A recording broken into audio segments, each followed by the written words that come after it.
Casa de Tinieblas presenta Lo Innominable. Nos hallábamos sentados en una decrépita sepultura del siglo XVII, al atardecer de un día otoñal, en el viejo cementerio de Arkham, y especulábamos acerca de lo innominable. Mirando al sauce gigantesco que se erguía en el centro del cementerio y cuyo tronco casi había engullido la antigua y apenas legible losa, yo había hecho un fantástico comentario acerca del alimento fantasmagórico e inenarrable que sus raíces colosales debían de succionar de aquella tierra vetusta y sepulcral.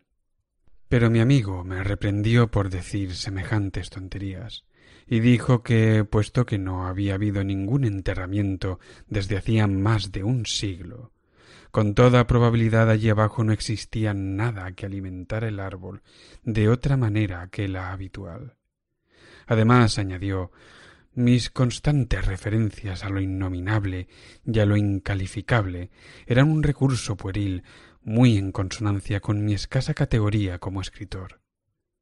Me gustaba demasiado finalizar mis relatos con visiones o sonidos capaces de paralizar las facultades de mis héroes y les despojaba de todo su valor, capacidad de habla y asociación de ideas para que no pudieran contar lo que habían experimentado. Conocemos las cosas que nos rodean, decía, sólo a través de nuestros 5 sentidos o de nuestras intuiciones religiosas. De otra manera resultaría imposible hacer referencia a cualquier objeto o visión que no pueda definirse claramente en base a los sólidos axiomas demostrables o a las adecuadas doctrinas teológicas, a ser posible, congregacionalistas, a las que se podría innovar con cualquier otro cambio que la tradición, o Sir Arthur Conan Doyle, tengan a bien aportar. Con este amigo, Joel Manton, discutía a menudo despreocupadamente. Era el director de la East High School, nacido y criado en Boston, y practicante de esa ceguera autocomplaciente hacia las vagas alusiones de la vida, tan característica de Nueva Inglaterra. Su punto de vista radicaba en que sólo las experiencias normales y objetivas poseen un valor estético, y que el artista no sólo debe provocar una intensa emoción por medio de la acción, el éxtasis y el asombro, sino mantener un plácido interés y reconocimiento por las transcripciones precisas y detalladas de la vida cotidiana. En especial, se mostraba contrario a mi preocupación por todo lo místico e inexplicable, pues aunque creía en lo sobrenatural mucho más que yo, no admitía que fuera un tema conveniente para ser abordado por la literatura. Resultaba virtualmente increíble para un intelecto claro, práctico y lógico como el suyo, que una mente pudiera encontrar su mayor placer evadiéndose de la rutina diaria o mezclando imágenes excepcionales y dramáticas que generalmente están destinadas, por virtud del hábito y la fatiga, al aburrido modelo de la existencia actual. En su compañía, todas las cosas y sensaciones tenían unas dimensiones, propiedades, causas y efectos perfectamente delimitados. Y aunque presentía vagamente que el cerebro a veces esconde visiones y conceptos de una naturaleza bastante menos geométrica, clasificable y moldeable, se creía autorizado para dibujar una línea arbitraria y desechar todo lo que no podía ser experimentado y entendido por el ciudadano medio. Además, estaba casi seguro de que no podía existir nada verdaderamente innominable. No sonaba demasiado sensato, según él. Aunque me daba perfecta cuenta de la inutilidad de mis argumentos imaginativos y metafísicos frente a la complacencia de un ortodoxo de la vida diurna, había algo en la escena de esta conversación vespertina que me estimulaba a seguir con la charla. Las decrépitas losas de piedra, los venerables árboles, los centenarios tejadillos holandeses a 2 aguas de la vieja ciudad embrujada que se extendía alrededor. Todo contribuía a enardecer mi espíritu en defensa de mis creencias, y no tardé mucho en lanzar mis ataques contra el terreno de mi enemigo. En realidad, no resultaba difícil contraatacar, ya que sabía que Joel Manton seguía bastante aferrado a muchas de las supersticiones mundanas que la gente más cultivada había dejado atrás. La creencia en las apariciones de personas que se estaban muriendo en lugares distantes y los vestigios dejados por rostros antiguos sobre las ventanas a las que se habían asomado en vida. Para creer en estos cuentos de viejas, insistía yo ahora, hay que tener mucha fe en la existencia terrenal de ciertos elementos sobrenaturales que a un mismo tiempo están separados de sus homólogos materiales y son consecuentes con ellos. Esto entrañaba una capacidad para creer en los fenómenos que están más allá de los conceptos tradicionales, pues si un muerto puede transmitir su imagen visible o tangible por medio mundo, o desplazarse de aquí para allá durante siglos, ¿por qué iba a resultar tan absurdo suponer que las casas deshabitadas están llenas de insólitas entidades sensibles, o que los viejos cementerios rebosan de unas inteligencias terribles e incorpóreas que han sobrevivido durante generaciones? Y dado que el espíritu, para provocar las manifestaciones que se le atribuyen, no puede estar limitado por ninguna de las leyes de la naturaleza, ¿por qué es un disparate imaginar que los muertos revividos puedan adoptar una determinada forma o una ausencia total de forma que para el observador humano resultaría completa y aterradoramente innominable?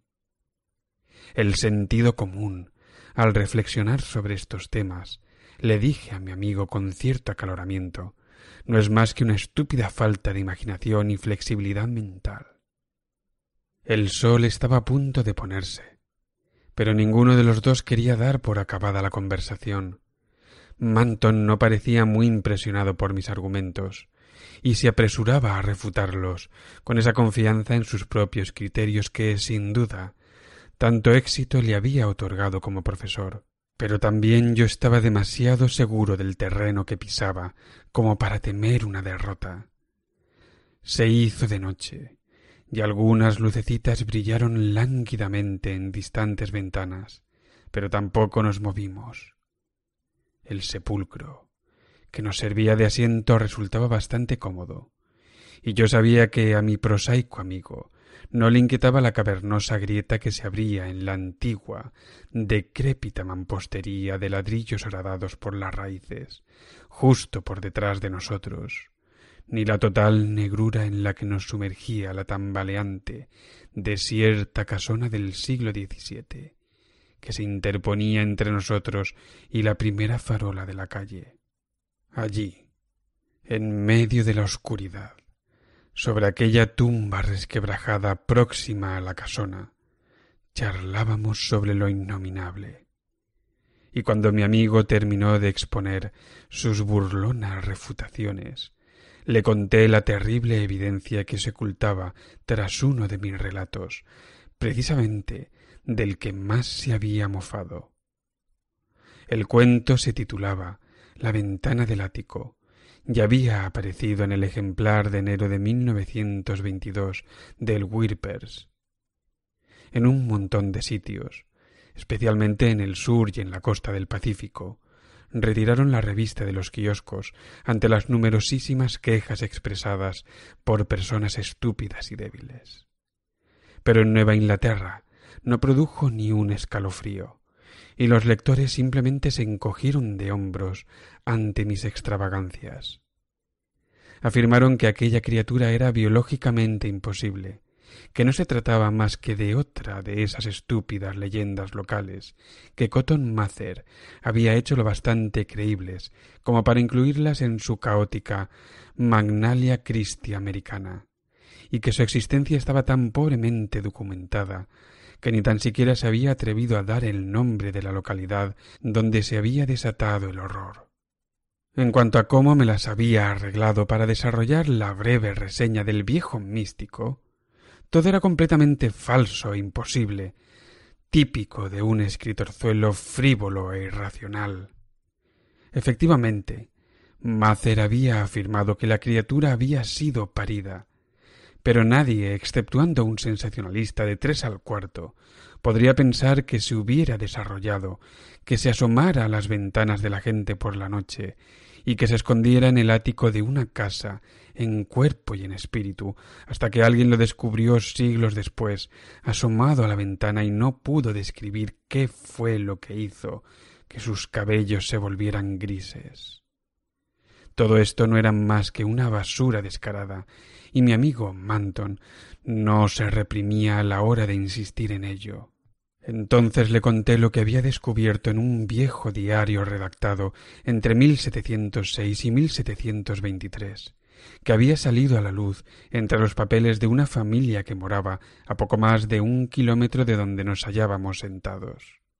Eso, y la verdad irrefutable de las cicatrices que mi antepasado tenía en el pecho y en la espalda, las cuales están descritas en el diario. También le hablé de los miedos que abrigaban otras personas de la región, de cómo se habían ido transmitiendo entre murmullos, generación tras generación, y de cómo se probó que la locura de un niño que en 1793 entró en una casa abandonada para examinar ciertas huellas no era en absoluto fingida. Sin duda, fue un suceso horrible. No es de extrañar que los investigadores se estremezcan al estudiar la época puritana de Massachusetts.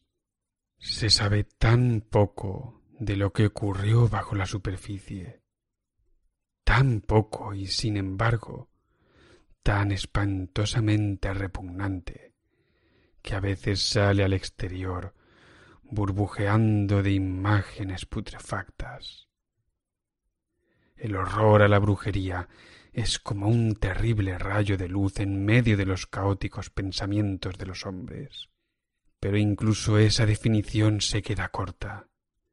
No había belleza ni libertad, como podemos adivinar al ver los restos arquitectónicos y domésticos, o al rememorar los sermones enfermizos de los soberbios eclesiásticos.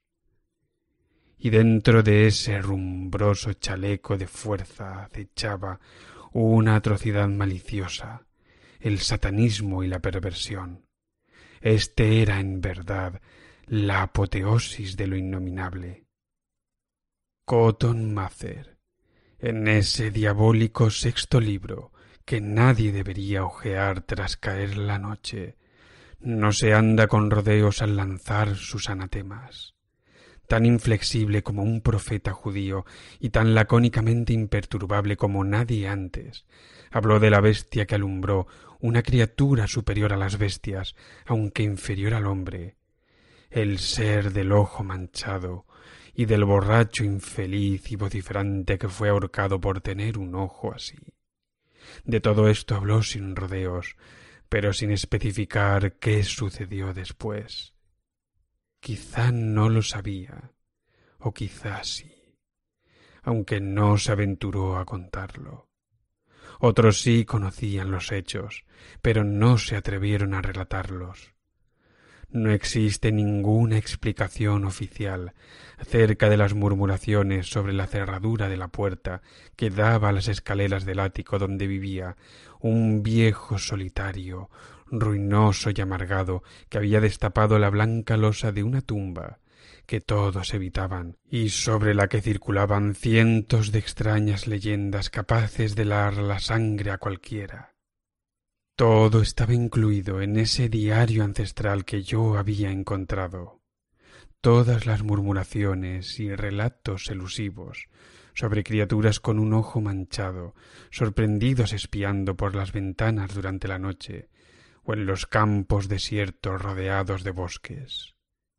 Algo había sorprendido a un antepasado mío en un tenebroso camino del valle, dejándole unas marcas de cuernos sobre el pecho y de garras simiescas en la espalda, y al buscar algún tipo de huella impresa en la tierra pisoteada, descubrieron una mezcla de rastros pertenecientes a unas pezuñas escindidas y a unas garras vagamente antropoides. En una ocasión, un jinete del servicio de correos dijo haber visto a un anciano llamando y persiguiendo a una cosa espeluznante e indescriptible que trotaba sobre Meadow Hill, bajo la tenue luz de la luna que precede al amanecer, y muchos le creyeron.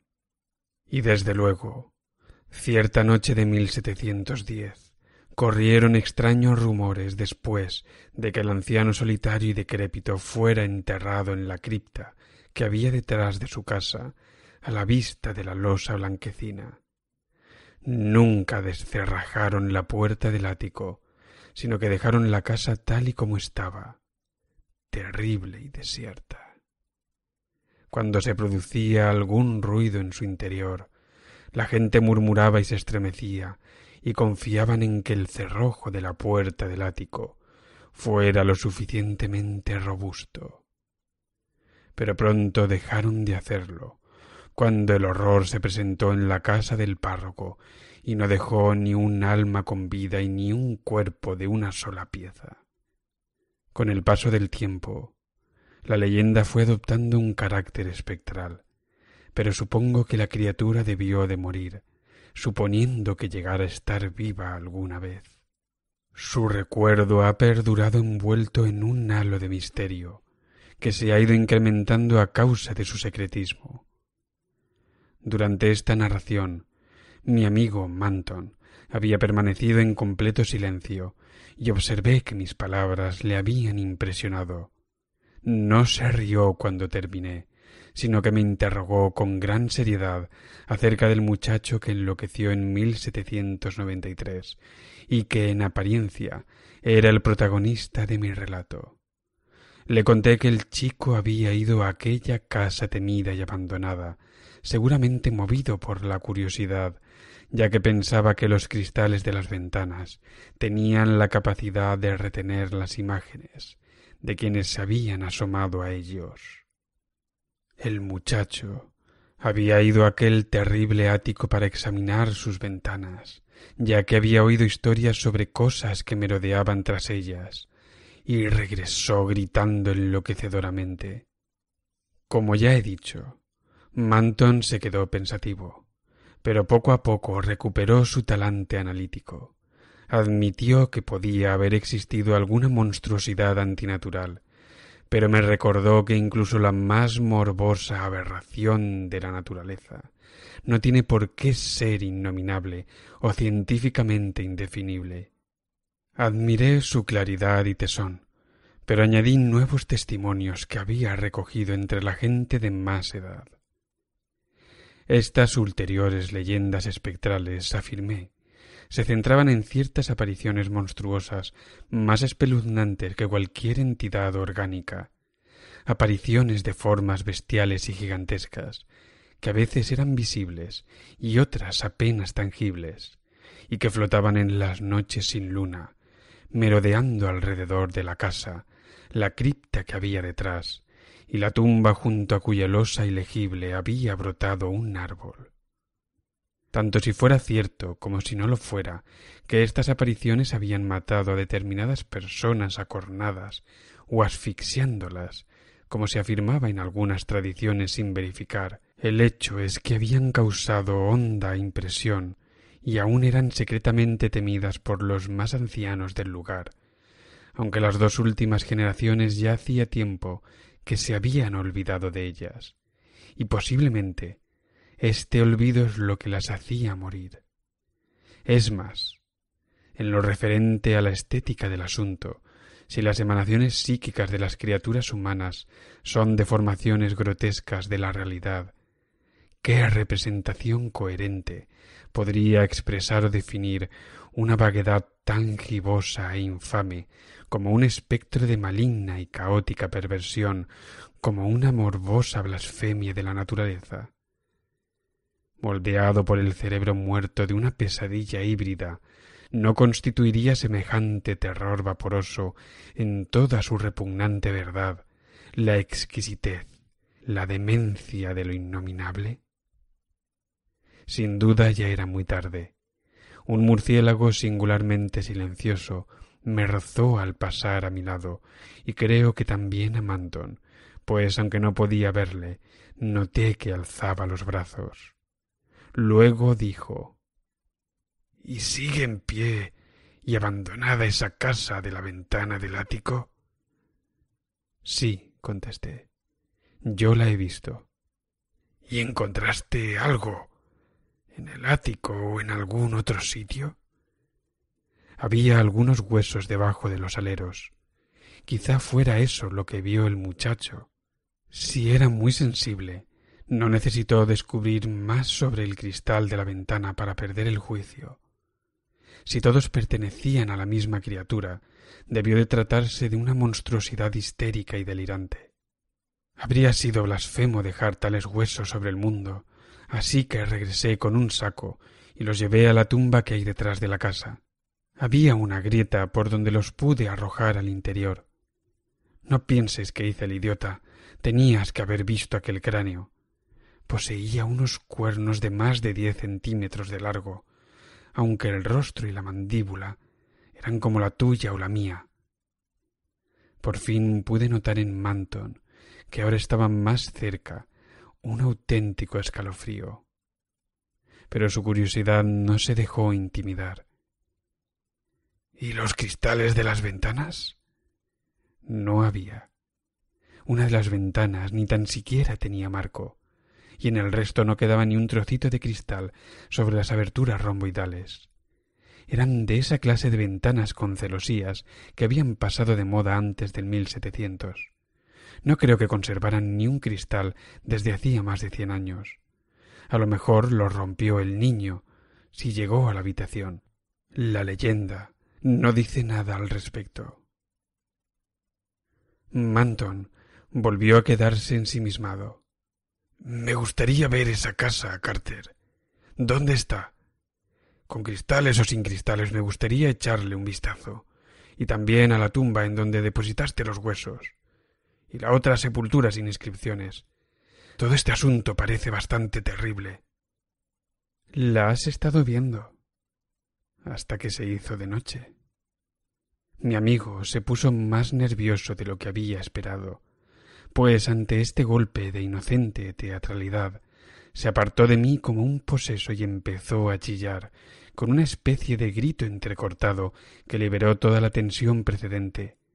Fue un extraño alarido, y resultó aún más espeluznante porque fue contestado, pues aún se escuchaba su eco cuando oí un sonido chirriante en medio de la tenebrosa oscuridad y noté que una de las ventanas de celosía de aquella casona vetusta y maldita que teníamos tan cerca se estaba abriendo, y como todos los otros marcos de las ventanas se habían desprendido tiempo atrás, supe que se trataba del espantoso marco sin cristales de aquella diabólica ventana del ático.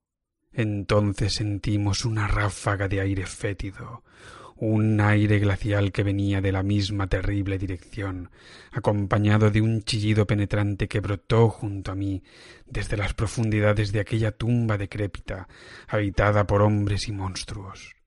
Un instante después fui derribado de mi tremebundo asiento por el impulso infernal de una entidad invisible y gigantesca, pero cuya naturaleza resultaba imprecisa, y caí despatarrado sobre el moho cubierto de raíces de aquel abominable cementerio, mientras de la tumba surgía un clamor sordo y un zumbido jadeante que hicieron que mi imaginación poblara las tinieblas reinantes con las legiones de condenados deformes descritos por Milton. Se formó un torbellino de viento gélido y demoledor, y luego hubo un golpeteo de ladrillos que se desprendían del yeso, pero afortunadamente perdí la consciencia antes de saber lo que ocurría. Manton, aunque más bajo que yo, tenía mayor resistencia, ya que ambos abrimos los ojos casi al mismo tiempo, a pesar de que sus heridas eran más graves. Nuestras camas estaban juntas, y en pocos segundos supimos que nos hallábamos en el hospital de St. Mary. Las enfermeras se habían congregado a nuestro alrededor, mostrando una tensa curiosidad, y estaban ansiosas por ayudar a nuestra memoria contándonos cómo habíamos llegado allí. Pronto oímos hablar del granjero que nos había encontrado al mediodía en un prado solitario más allá de Meadow Hill, a casi 2 kilómetros del viejo cementerio, en un lugar donde se dice que antaño existía un matadero. Manton tenía 2 heridas graves en el pecho y varios cortes y arañazos menores en la espalda. Yo no estaba herido de importancia, pero tenía el cuerpo lleno de moratones y golpes de lo más desconcertantes, incluyendo la impronta de una huella de pezuña. Era indudable que Manton sabía más que yo, pero no dijo nada a los confusos e intrigados médicos hasta que supo cuáles eran nuestras heridas. Entonces apuntó que habíamos sido víctimas de un toro salvaje, aunque resultó bastante difícil identificar y describir al animal. Cuando los médicos y enfermeras nos dejaron, le susurré una pregunta llena de espanto. «Por Dios, Manton, ¿qué era eso? Esas marcas. ¿Realmente era eso?» Mas yo estaba demasiado impresionado como para alegrarme, cuando me contestó entre susurros algo que yo medio me esperaba. «No, en realidad no era nada de eso. Era un todo, una gelatina, un cieno, y sin embargo tenía forma, 1.000.000 de formas espeluznantes, alejadas de todo lo que conocemos. Tenía ojos, uno de ellos manchado.